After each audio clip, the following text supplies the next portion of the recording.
Halo teman-teman semua, terima kasih atas waktu dan kesempatan ini. Perkenalkan, nama lengkap saya Margareta Kofi dengan NIM 1903030073, kelas B semester 5 dari program studi Sosiologi, Fakultas Ilmu Sosial dan Ilmu Politik di Universitas Nusa Cendana Kupang. Jadi baik, pada video kali ini saya akan mereview buku ketiga mata kuliah Gerakan Sosial dengan judul Batas-batas Kepemilikan. Bagian pertama, menempatkan sosiologi budaya dalam percakapan lebih dekat dengan beasiswa gerakan sosial. Tujuan teoritis dari buku ini adalah untuk menempatkan perspektif sosiologi budaya di garis depan ketika mempelajari organisasi gerakan sosial. Yang pertama dan yang paling penting adalah pengakuan otonomi analitis budaya, memotong struktur budaya dari struktur sosial lain melalui rekonstruksi teks budaya murni, dan yang kedua adalah komitmen untuk deskripsi tebal, rekonstruksi mana yang terperinci, yang diinformasikan secara analitis dan dikontekstualisasikan secara. Ketiga adalah dedikasi pada spesifisitas kausal, menyarankan bahwa yang kuat program mencoba untuk mengaitkan kausalitas pada aktor dan agensi terdekat yang menjelaskan secara rinci bagaimana budaya mengganggu dan mengarahkan apa yang sebenarnya terjadi. Batas simbolik adalah pembedaan konseptual yang dibuat oleh aktor sosial untuk mengkategorikan objek, orang, praktik, dan bahkan waktu dan ruang.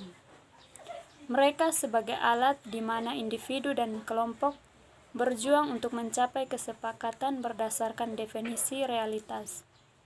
Batas-batas sosial adalah bentuk-bentuk sosial yang diobjektifkan, perbedaan yang dimanifestasikan dalam akses yang tidak setara dan distribusi yang tidak merata dari sumber daya, materi, dan non-materi, dan peluang sosial. Hanya ketika batas-batas simbolis disepakati secara luas, dapatkah mereka mengambil batasan, karakter dan pola interaksi sosial dalam cara yang penting, tetapi keduanya adalah sama-sama nyata. Yang pertama ada di tingkat intersubjektif, sedangkan yang terakhir memanifestasikan diri sebagai kelompok individu. Di Amerika Serikat ada batasan sosial yang jelas antara kelompok kelahiran asing dan penduduk asli. Misalnya imigran sering mengalami ketidaksetaraan berbasis ras, agama, dan kelas. Hak imigran aktivis bekerja untuk membongkar atau menggeser batas-batas sosial ini. Di Amerika Serikat ada batasan sosial yang jelas antara banyak kelompok kelahiran asing dan penduduk asli. Misalnya imigran sering mengalami ketidaksetaraan berbasis ras, agama, dan kelas. Hak imigran aktivis bekerja untuk membongkar atau menggeser batas-batas sosial ini dengan terlebih dahulu mengaburkan batas-batas simbolis. Aktivis kontrol imigran, di kontras, bekerja untuk mempertahankan batas-batas simbolis atau bahkan menggesernya dalam arah yang lebih eksklusif. Sangat penting untuk mengenali otonomi relatif, struktur makna seperti batas-batas simbolik. Seperti yang dijelaskan Alexander, penggunaan ketidaksetaraan dan perjuangan atas keadilan, inklusi, dan distribusi dimediasi secara budaya, baik pembuatan dan pemeliharaan ketidaksetaraan dan perjuangan melawan secara fundamental yang terlibat dalam konstruksi makna, baik untuk kebaikan maupun keburukan. Ini berarti mereka adalah berorientasi pada batas dari jenis simbolis. Berkenaan dengan imigran, sebagian besar karya akademis tentang batas-batas sosial dan atau simbolik menggunakan aparat konseptual etnis atau ras. Batasan jenis beasiswa ini memberitahu kita banyak tentang solidaritas, dan cara para imigran menyesuaikan diri dengan kehidupan dalam konteks baru. Di dalam masa lalu, terlepas dari bagaimana mereka awalnya dianggap atau diperlakukan kebanyakan sukarela di bagian Eropa, imigran akhirnya menjadi putih Amerika.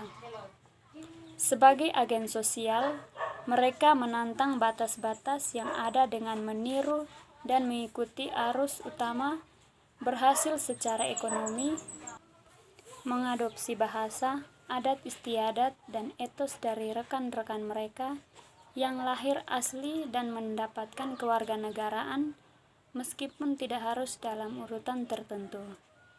Jadi ras dan secara default etnis tetap ada perbedaan penting. Tapi data menunjukkan ke pola lain yang berbeda dari pembuatan makna mengenai batas-batas yang sering dianggap sebagai sesuatu yang diberikan, yaitu batas-batas legalitas.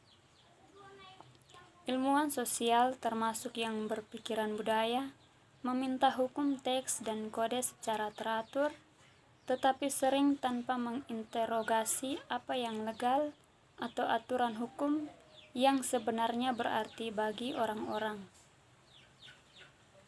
Dengan mengambil interogasi ini, selangkah lebih lanjut dengan menempatkan batas antara legal dan ilegal dalam kaitannya dengan yang mendefinisikan garis moral antara benar dan salah.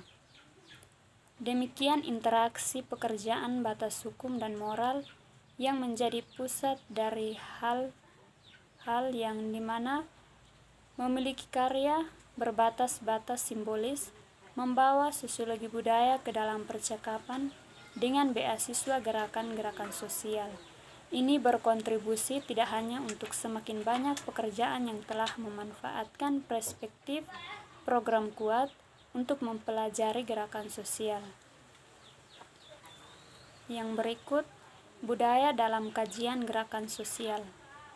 Selama hampir 1 abad, para sarjana telah berteori aksi kolektif seperti revolusi sebagai eksploitasi massa irasional, kadang-kadang kekerasan. Dulu patologis atau paling tidak menyimpang secara sosial, perilaku kolektif berdiri di luar perilaku konvensional dan dipandang sebagai ontologis.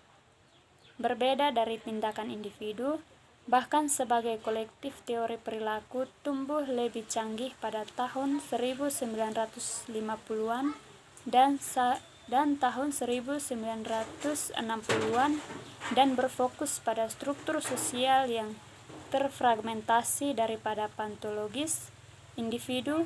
Mereka tetap menggunakan konsep kerumunan. Begitu studi tentang gerakan sosial menjauh dari telah memberikan peran pada budaya dalam bentuk kepercayaan umum, protes itu benar-benar akan menghasilkan perubahan. Pendekatan yang dikembangkan sebagai tanggapan sebagian besar bersifat struktural, setidaknya dalam konteks Amerika Serikat. 2 aliran teori yang dominan berfokus pada mobilisasi sumber daya dan struktur peluang politik. Yang bagian terakhir berbicara dengan lebih tingkat dengan fokus yang memiliki peluang dalam konteks politik tertentu. Salah satu pengaduan pertama dalam menanggapi determinisme struktural dari teori yang berlaku yang muncul di Eropa dengan budaya Touraine yang sensitif intervensi sosiologis pada tahun 1981. Yang berikut, budaya dalam kajian hak imigran dan keimigrasian kontrol gerakan. Beberapa dari pekerjaan ini berpusat pada gerakan Dreamer, melihat bagaimana anggota generasi tidak hanya memobilisasi atas nama diri mereka sendiri, tetapi juga mengupayakan reformasi imigrasi atau tindakan eksekutif untuk orang tua mereka dan imigran tidak sah lainnya. Sementara beberapa penulis menekankan peran budaya, mengkolaborasi simbol bingkai dan atau narasi, hanya sedikit berikan otonomi analitis dan selidiki rekonstruksi ke dalam struktur budaya yang memotivasi para aktivis dan konstituen. Satu pengecualian adalah karya Diaz Edelman pada tahun 2014 memanfaatkan framing dan teori naratif. Ia menguraikan bagaimana etiket aktivis multikultural berfungsi dalam koalisi antar agama dari 16 organisasi di San Diego. Kerangka hak asasi manusia memberikan panduan moral yang menyeluruh dengan tradisi keyakinan yang berbeda yang menginformasikan tema perlakuan yang sama untuk semua orang dan saling peduli. Bahkan jika melakukannya tidak menyebut mereka sebagai struktur budaya, Diaz Edelman memang mengungkapkan struktur makna yang ada di antara kelompok-kelompok yang dipelajarinya. Data etnografis dan wawancaranya yang kaya menunjukkan cara-cara di mana para aktivis dalam gerakan membuat perbedaan antara imigran yang layak dan mereka yang kurang layak mendapatkan perlindungan melalui jenis transformasi bingkai et al. Pada tahun 1986. Dia dijuluki strategi gerakan model atau praktik mengangkat model anggota kelompok untuk mengubah stereotip negatif yang terkait dengan kelompok sebagai sesuatu hal yang utuh. Yang berikut, dimensi moral dan hukum. Selama mereka tiba di pantai Amerika Serikat, imigran telah menimbulkan perdebatan mengenai kriteria keanggotaan simbolis dalam bangsa Amerika, dengan kata lain batas-batas kepemilikan. Seperti yang dikatakan Wimmer, teori asimilasi mengasumsikan bahwa penerimaan semacam itu adalah tergantung pada derajat asimilasi budaya dan interaksi sosial. Mereka menjadi berperilaku seperti kita. Dengan demikian, cenderung mengabaikan sosial penutupan yang mendefinisikan siapa kita dan siapa mereka di tempat pertama. Penekanan inilah tepatnya yang dilihat oleh penelitian ini, bagaimana aktivis imigrasi mendefinisikan batas-batas kepemilikan. Dan seperti studi imigrasi yang lebih luas, apa yang hilang adalah peran sentral budaya dalam proses ini. Yang pasti, sosiologi budaya dan sosiolog budaya, keduanya melihat aspek budaya pekerjaan batas atau proses di mana individu mendefinisikan identitas mereka bertentangan dengan identitas orang lain dengan menggambarkan batas-batas simbolis. Tapi mereka jarang mengakui otonomi relatif budaya dan mereka mengabaikannya struktur makna yang dalam bentuk pengecualian.